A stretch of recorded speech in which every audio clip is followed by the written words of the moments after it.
The major indices are up for 2015. Adam, you got to tell us here, is it getting a bit frothy at this point? The market still, from a valuation perspective, is still attractive. If you look at the PE right now, it's right around 18, 19. If you look at historic market tops of October of 2007, March of 2000, and even going back further, the PE ratio for the S&P was over 22. So we still have some room to go with respect to actual valuations. Now, what about buying the dip? Because you think there's so much Fed action still priced into this market. Yeah, one of my biggest theses for this whole entire bull market has been twofold. First of all, it's a central bank put. It used to be the Fed put, now it's evolved into the central bank put, whereby the central banks of the world are going to step in anytime Main Street or Wall Street get in trouble and flood the system with liquidity. I wouldn't be surprised to see the Fed do QE4 if needed. So that in and of itself is a primary driver for the bull market to continue, and then also an improving global economy. Those are the two bullish fundamental backdrops. Well, looking at more fundamental perspectives here, let's talk about individual sectors, because you can't predicate a thesis just on the Fed and central banks pumping money into the market.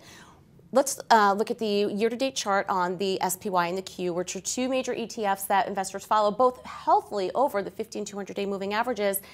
Overall, you still like it here? Sure. In the short term, they're extended. They're due to pull back, which is normal. The average pullback over the last 18 months has been right around 5.7%. So there's been shallow in size and scope. What does that mean? Shallow in size, meaning the percent decline has been single digits, which is healthy, and scope, it doesn't last very long, which is also healthy. So as long as we continue to see these shallow size and scope pullbacks, I say step in and buy the weakness or buy the dips, opposed to just going in there and chasing after a big move, because it always pulls back. A big part of the recovery has been in housing. Sure. The housing ETF, the XHB, is a very popular liquid ETF that investors can buy, which is a basket of housing stocks. Specifically, we like Meritage Homes, MTH, Toll Brothers, Lennar, all good housing stocks. The underlying thesis there is that rates are still at zero, and that's bullish for the housing market. Now, the housing market had a big run. It bottomed at the end of 11, early 12, and then had a big run. All of 13 and most of 14, it's consolidated that big rally, which is healthy. Now we're starting to see these housing stocks over the past few months break out again to the upside, which usually the housing stocks move before the housing market. So that should be bullish for the housing prices, which in turn should be bullish for the economy. How about the financials? Because the interest rates is really a card here. Sure. The interest rates also being low, and that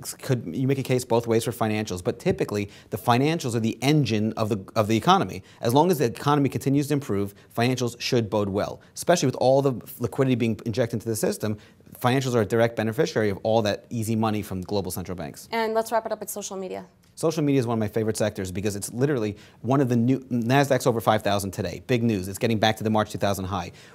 I had a reporter ask me, say, hey, what are the next 5 horsemen or the 4 horsemen or the next big stocks in the NASDAQ 5, 10 years out? If you go back 10 years ago, first of all, Google just started trading in 2004. Facebook wasn't around. Twitter wasn't around. LinkedIn, entire social media section wasn't there. So innovation is the beauty and the engine of the future and continued growth. Hence my optimism on the overall outlook going forward in the intermediate and long term, pullbacks aside. So the SOCL, which is a social media ETF, it's a thinner traded ETF, but it's a good way to get exposure in that space. Of course, is LinkedIn and also Facebook. Well, and that's why they say this is so different from 1999, because It's a totally different market. Plus valuations. There you Going go. back to the earlier point. Thank you very much, Adam. My pleasure. Thank you. For The Street in New York, I'm Jill Malandrino.